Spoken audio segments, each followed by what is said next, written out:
It started like a normal Tuesday in Umueze. That morning didn't sound right. No sweeping, no children running. Even the dogs stayed close to the houses. They weren't even barking at passerbys. People came out of their homes, looking around, confused, as if the village had taken a dead prey and refused to release it. On their way to the square, they all stopped at once. A small tent, one nobody saw the day before, sat calmly under the great Odala tree. Nothing dramatic, nothing shining. Just a strange tent that didn't belong. In front of it sat a woman they had never seen before. Not glowing, not scary, just too calm for a stranger new in the village. She smoked gently from a pipe, watching the villagers gather. Beside her was a wooden sign. I sell dreams. Payment is small. Results are guaranteed. Then the villagers whispered, "Who is she? What kind of dream? What is she doing in our village?" Then Madame Ebere laughed. The sound was like glass breaking an empty room. "Why do you shake, children of the earth?" she purred. Her voice echoed inside their heads like their ears. "Life is hard, the soil is dry, the rains are late, but I have brought you a way out. I sell the life you whisper about when you think no one is listening." Chief Ozo was the first to move.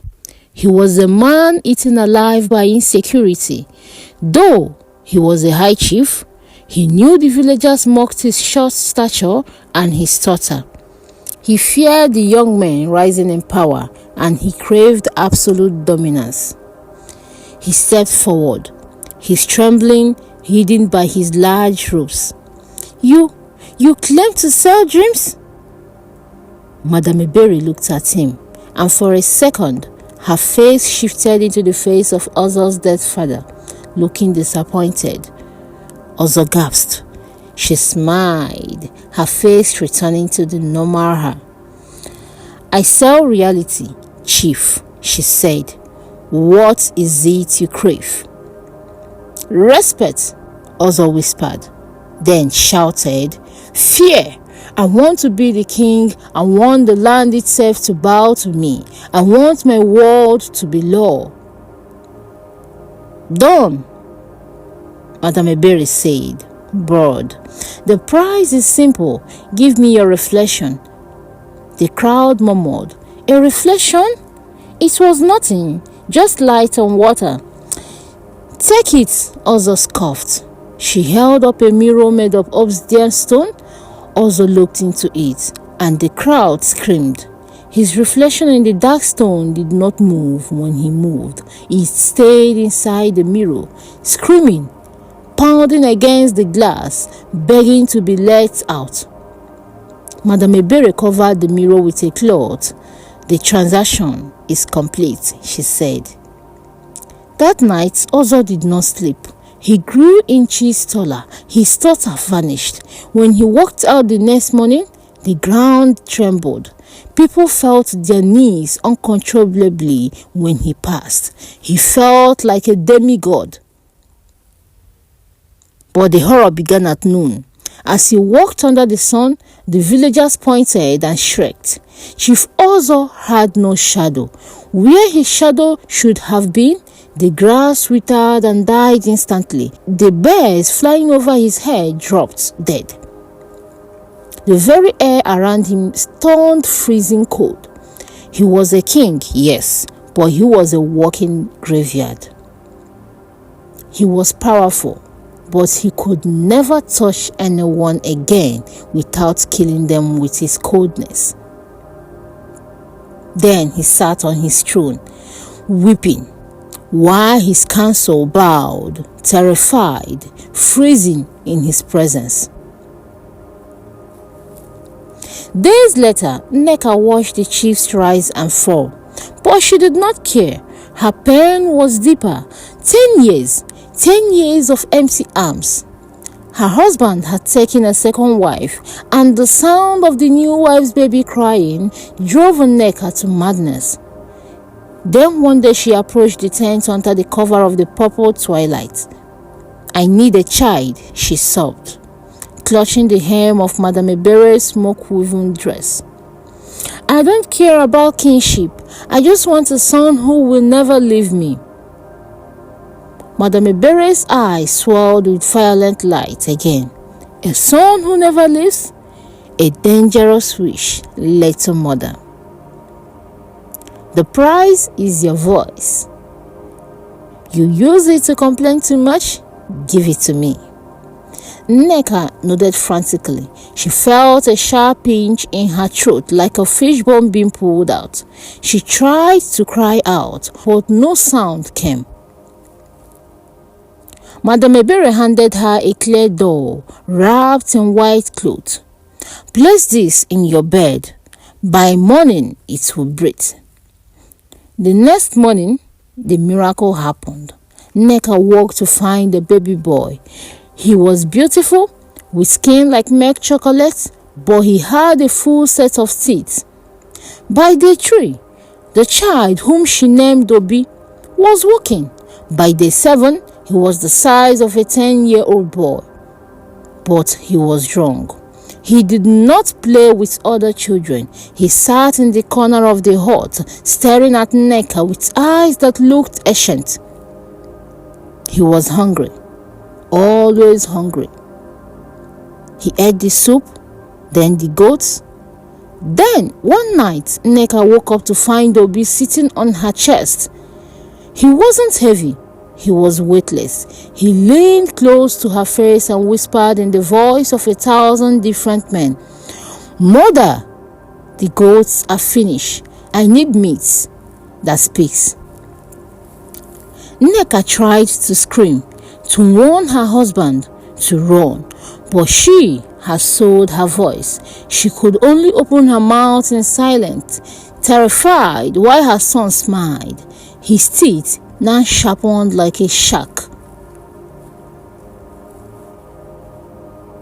Emeka the hunter saw Nneka running silently through the village, her eyes wide with terror. But he ignored her. He was tired of running. He was tired of the bush. He was lazy, and he wanted the glory of a great hunter without the thorns and the danger. Then he swaggered to the tent. "Woman, I want the forest to bring its bounty to me. I'm tired of chasing."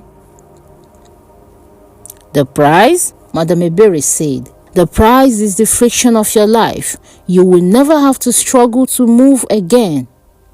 Emeka laughed. "Deal." Then he went home and laid on his bamboo bed. Immediately, a tiger ran through his door and died at his feet. He laughed and ate. Then an antelope, then a bush pig. But when he tried to get up to relieve himself, he couldn't. He wasn't paralyzed. He just slid. There was no friction. If he tried to stand, he slipped. If he tried to sit up, he slid back down. He was trapped on his bed. And the animals, they kept coming. They didn't stop dying. They piled up in his hut. Dead snakes, dead monkeys, dead rats. The pile grew higher and higher, burying him. The stench was unholy. Emeka lay down under a mountain of rotten carcasses, perfectly healthy, fully awake, unable to move, screaming as the maggot began to drop from the dead animals onto his face. 7 market days passed, and Umueze had become a layer of hell. The boundary between dream and reality had shattered. The weather, it snowed ash. The river turned to blood, then to sand, then to blood again. The people, those who dreamed, saw their faces melt off if they looked into mirrors. Those who bought wealth dreams found their gold turn into hot coals at night. Then the villagers turned on each other. Neighbors accused neighbors of stealing their dreams. They fought with machetes that turned into snakes in their hands. In the center of it all, Madame Ebere grew larger. Her tent expanded, taking up half the market. She was feeding on the cows. She looked younger, her skin glowing with a terrible vitality. She was eating the soul of the village. Obinna was a palm wine tapper. He was a man of the air, spending his days high in the palm trees, watching the world from above. He was poor, his stomach torn, but his eyes were clear. He had not bought a dream because he feared debt more than poverty. From his tree, he saw what others missed. He saw thin silver threads like spider webs connecting every person who bought a dream back to Madame Ebere's tent. She was a puppeteer. He climbed down, his heart hammering against his rib. He knew he had to stop her, but he was just a tapper. He had no juju and he had no magic. Then he went to the oracle of the hills, a cave untouched by the purple mist. The oracle was an old blind woman. She is an eater of destinies, the oracle rasped, trembling. She is a spirit of void. She gives you what you want, but takes the you out of it. To destroy her, you must buy the one dream she cannot survive. What dream is that? Obinna asked. The dream of truth, the oracle whispered. But the price, my son, the price will break you. Obinna walked into the market square. The air was cold from the chief, and the smell of froth from the hunter, and echoed with silent screams from Nneka. He stood before Madame Ebere. She looked at him, and her smile faltered for the first time. She looked worried. The tapper, she hissed. You climb high, but you possess nothing. What do you want? To be a rich merchant? To have 7 wives? Obinna stepped closer. I want to buy a dream. Show me the payment, she demanded, leaning forward. Her eyes were black holes now. I offer you my existence, Obinna said clearly. The villagers were still saying gasped. Explain, Madame Ebere said as her interest piqued. I want a dream where everyone in this village wakes up, Obinna said, his voice shaking out loud. I want the folk to lift. I want the chief to be a man, the mother to be childless but free, the hunter to be poor but working. I want you gone, out from this village. And the price, she sneered. To undo all this magic requires a heavy sacrifice. Take my name, Obinna said, tears rolling down his face. Take my history. Remove me from the memory of every person who had ever known me. Let me live, but let no one know I exist. Let me be a ghost in my own home. Madame Ebere froze. This was the sweetest wine she could ever drink, the total erasure of a human soul. Agreed, she shrieked. She handed him a calabash made of pure white light. Break it and disappear. Obinna looked at his wife, Amara, who was hiding behind a stall. She looked at him with love. He looked at his mother. He looked at his friends. He memorized their faces one last time. I love you, Umueze, he whispered. Then he smashed the white calabash on the hard earth. The sound was deafening. A blinding white light exploded from the ground. It hit the purple tent like a hammer. Madame Ebere screamed, a sound of twisting metal and dying stars. Then the silver thread snapped. Chief Ozo collapsed. his shadow returning, his deadly cold vanishing. He was just a short, stuttering man again. The monster baby in Nneka's heart dissolved into a clear dust. She found her voice and screamed a scream of pure relief. The dead animals in Emeka's heart vanished. He rolled off his bed, hitting the floor hard again, grateful for the pain. Then the wind tore Madame Ebere apart. She didn't bleed. She shattered like a mirror. Thousands of shards of glass flew into the air and vanished. The sun finally broke through the cloud, a brilliant golden morning sun. Then the people stood up, dusting red earth off their clothes. They looked around, confused. "Why are we gathered here?" Chief Ozo asked, rubbing his head. I feel like I had a terrible nightmare." "Me too," Nneka said, touching her throat. "I dreamt I had a monster." They laughed nervously. The terror was fading like a mist under the sun. They began to disperse, going back to their farms and kitchens, happy to be alive, though they didn't know why. Obinna stood in the center of the square. He was the only one standing still. He saw his wife, Amara, walking past him. His heart leaped. "Amara!" he cried out, reaching out for her hand. She pulled back, looking at him with polite distance one gives a stranger. "Good morning, sir. Can I help you?" Obinna felt his blood turn to ice. "Amara, it's me, Obinna, your husband." Amara frowned, looking confused. "Husband? Sir, I am not yet married. I have never been married."